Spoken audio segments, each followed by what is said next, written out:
Kanessa, before we begin and before we go any deeper, please tell us, what does the African dream mean to you? If I could only use a few words, I would say reclaiming my roots or our roots, going back where you belong. It's a very emotional journey. I think it goes beyond career building, investments, etc. It's really, being somewhere where you are part of, the culture. Pan-African lifestyle. Welcome to the Pan-African Lifestyle Show. My name is Darrin L. and I am your host. At Pan-African Lifestyle, we are more than just a brand. We are a global movement.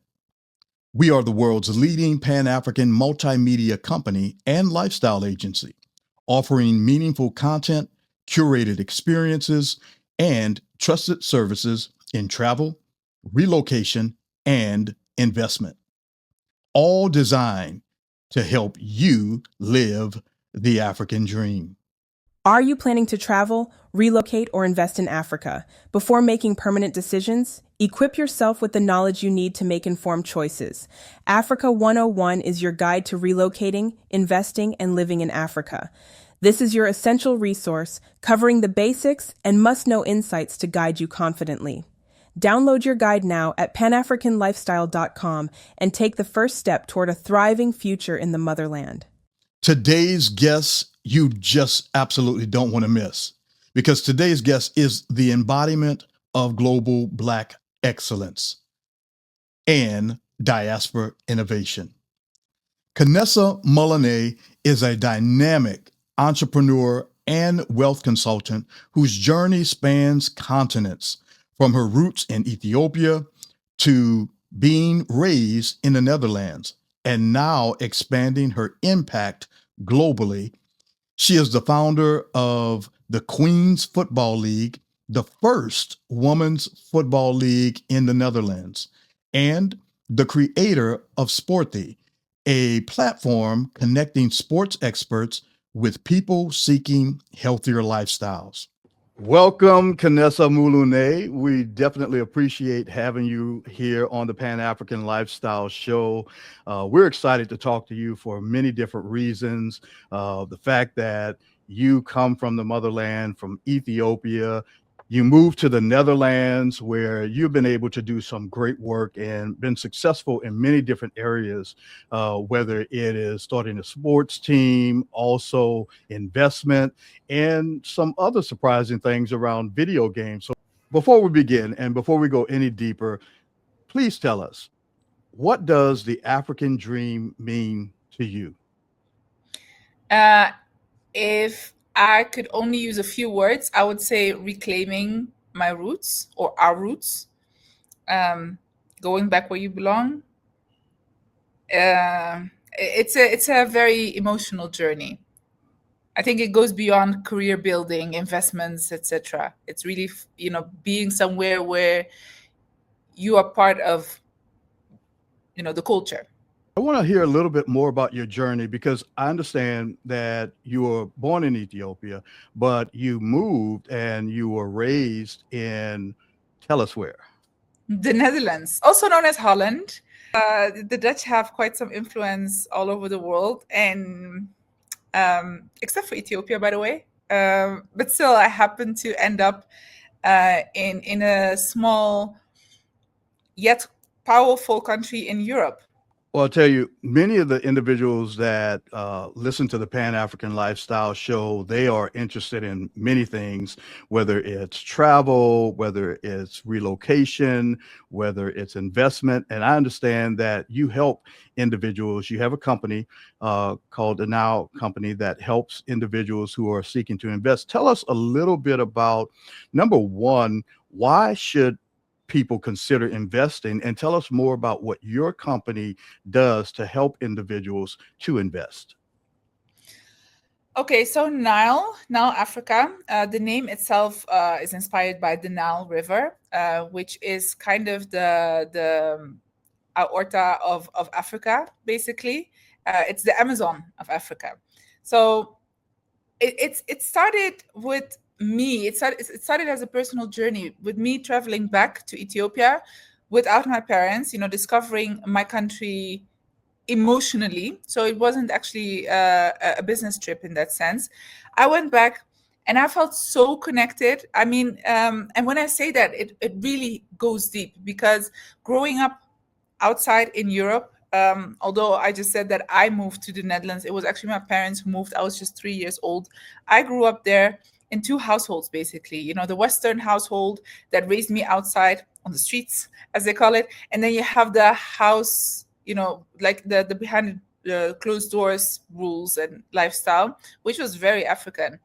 And I basically always juggled those two worlds, which came obviously with challenges. Although looking back now, that is, and still I use it as my superpower. So it's still one of my big talents, I would say, that the fact that I can juggle two completely different worlds.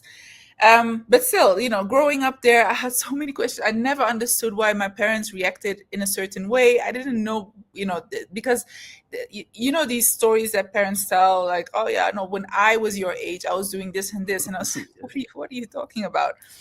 But when I traveled back the first time, I connected instantly. I understood.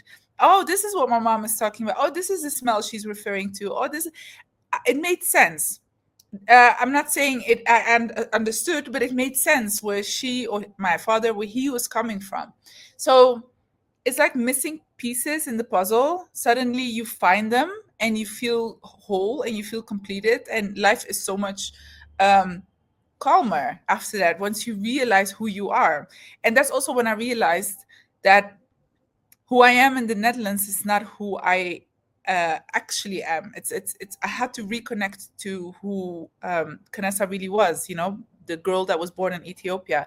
So luckily, my parents did a great job teaching me the language. So at least I had that. I could connect with the people locally. So I speak Amariña, but that was it, basically. The rest, I had no idea how things worked. I got scammed the first time I landed, okay? I paid, $100 for a taxi ride, while it should have been $10 or $5, just to give you an example.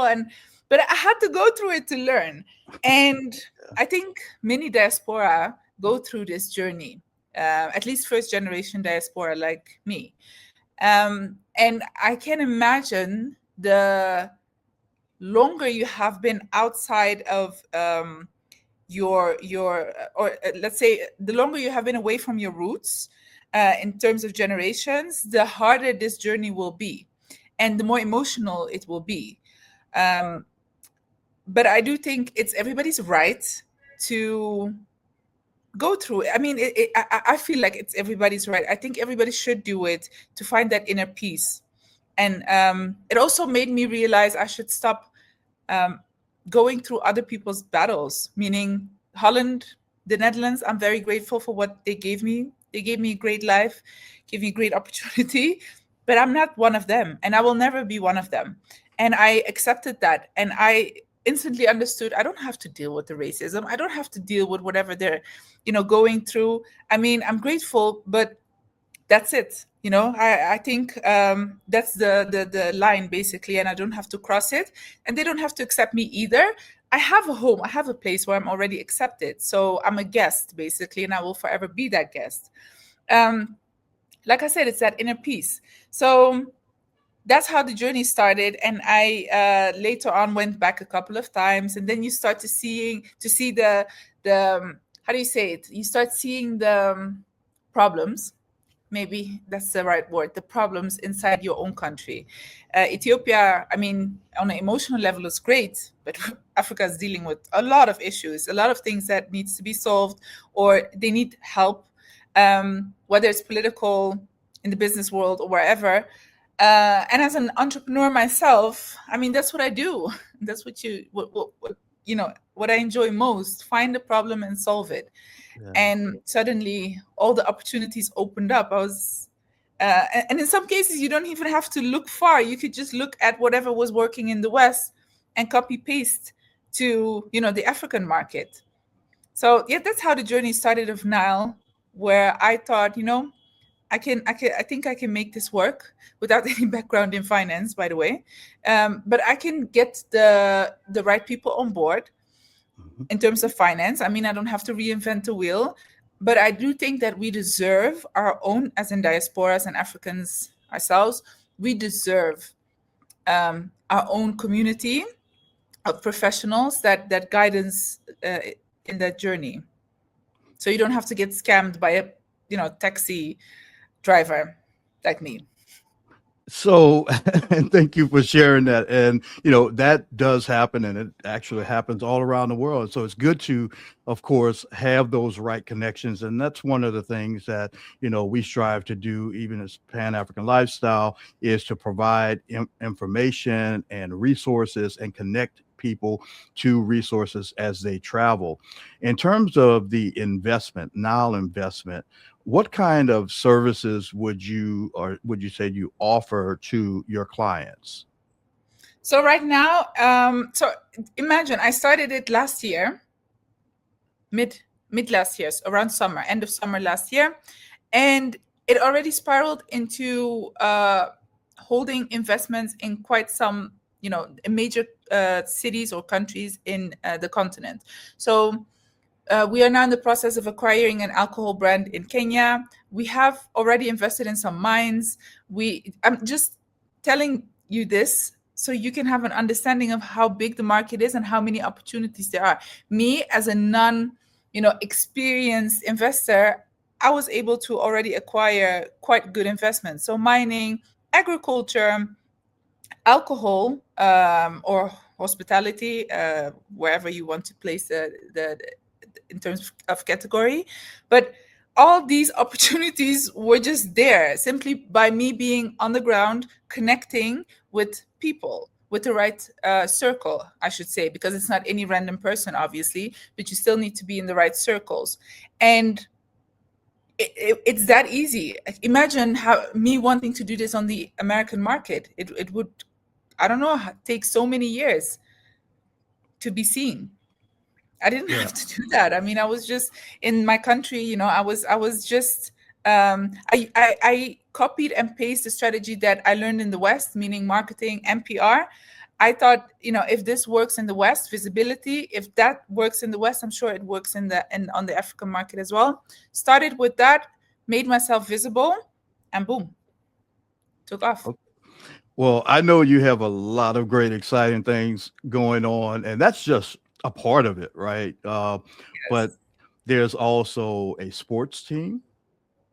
Yes. Tell us a little bit about that. Yeah, it is super random actually, but American football, I'm a fan of American football. And back in the days, okay, now I feel old and I barely,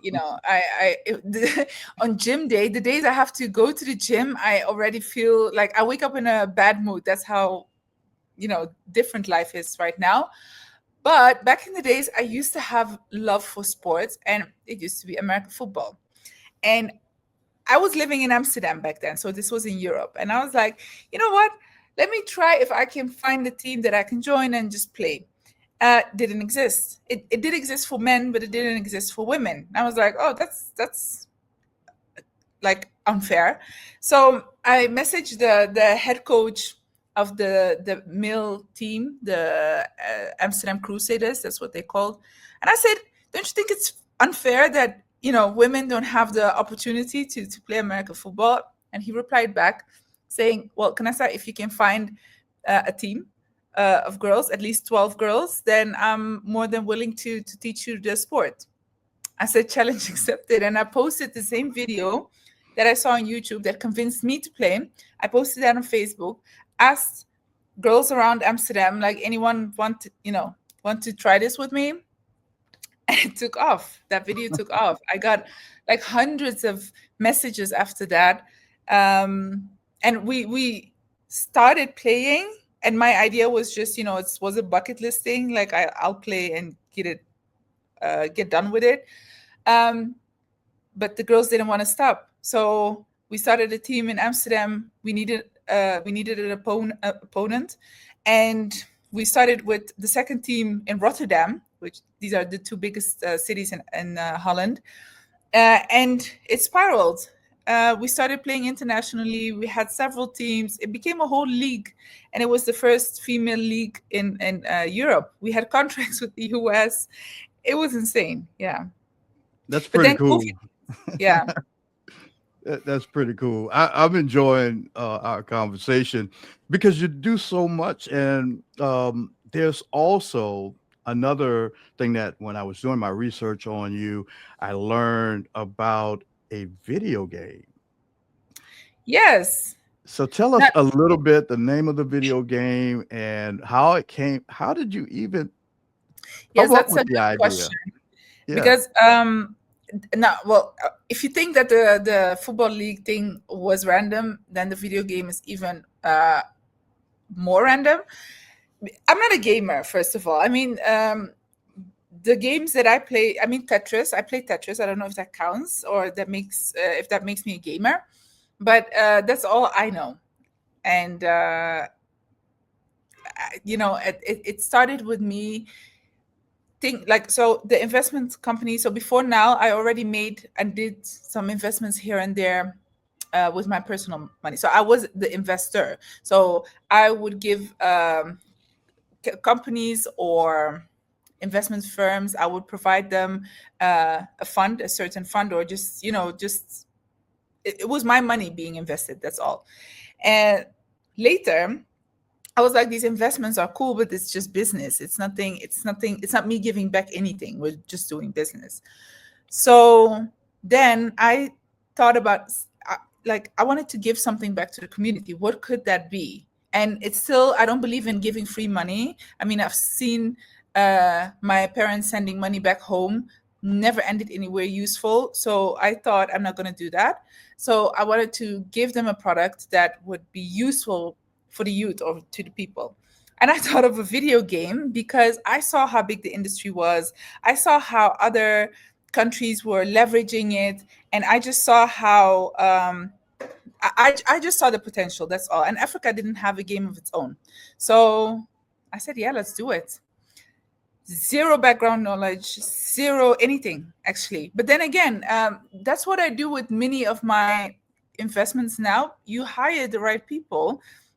When it comes to knowledge, why would I be the one, building I'm not building the actual game anyway. So I just need an advisor, and I need a team that builds the actual mobile game. So, I remember one of the first questions from the studio that builds the game, Rise of Fearless is the name, by the way. They were like, what's your game story? And I was like, what is a game story? Never heard of that. But obviously every game has a story that, you follow that story. That's the whole point of playing that game. And I was like, I don't know. I don't even know what that is. Anyway, that's why you have an advisor. You go through things, and then you come up with what you think is works, what you think is marketable.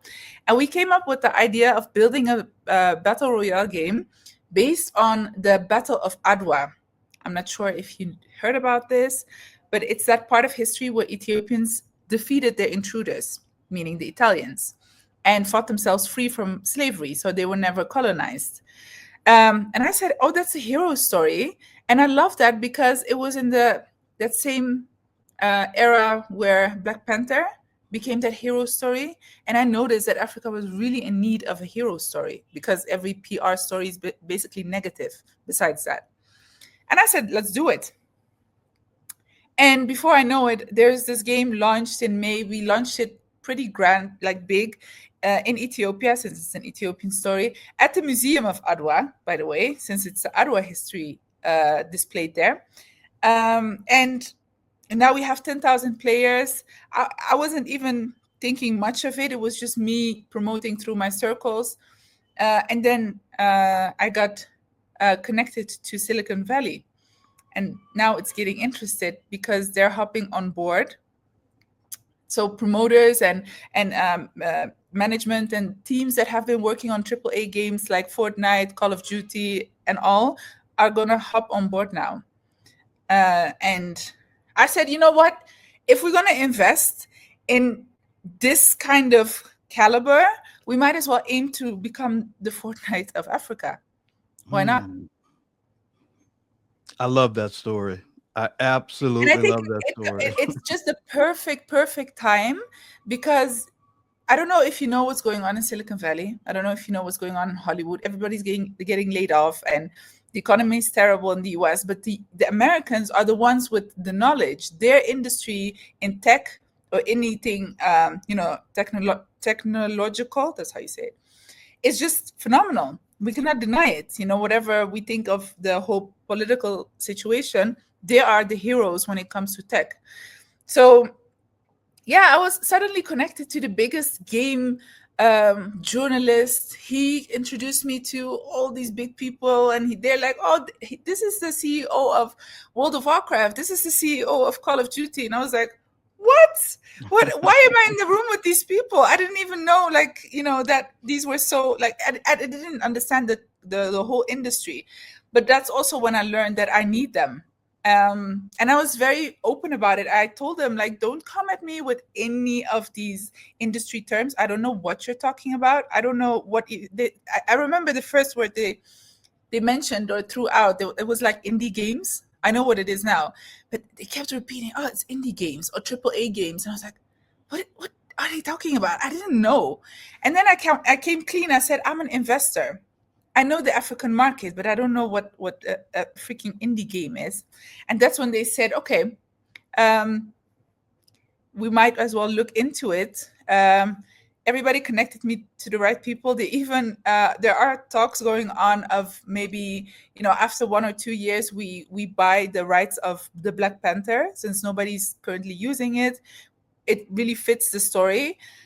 And I'm like, what is happening? This is such an American thing. It's like combining the American dream with the African dream, Okay. But it makes sense. The timing is right. The whole thing in Silicon Valley is happening, and they know that Africa is booming at the same time, and they're looking for new markets to basically, continue their careers. And I would be a fool not to tap into that.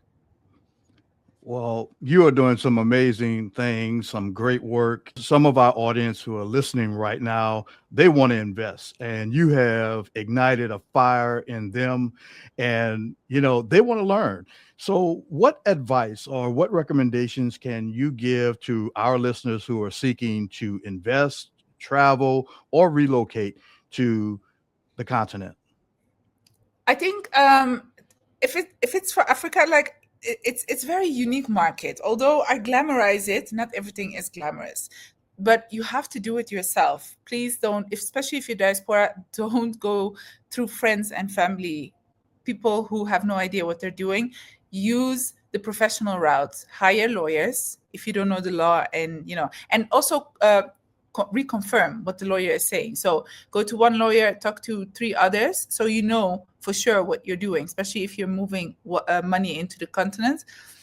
Also, talk to I think this was a very important one. If you want to invest, talk to proper finance advisors, because Africa, let's say if I want to invest in, I don't know, mention, let's say Ghana, it's not as easy as opening a company in Ghana, transferring all your money there and hoping for the best, because repatriation of dividend or funds is a very hard, tough job. So you have to structure it. So you have a holding company somewhere that acquires the investment and blah, blah, blah. And then the funds will be sent to that other holding company.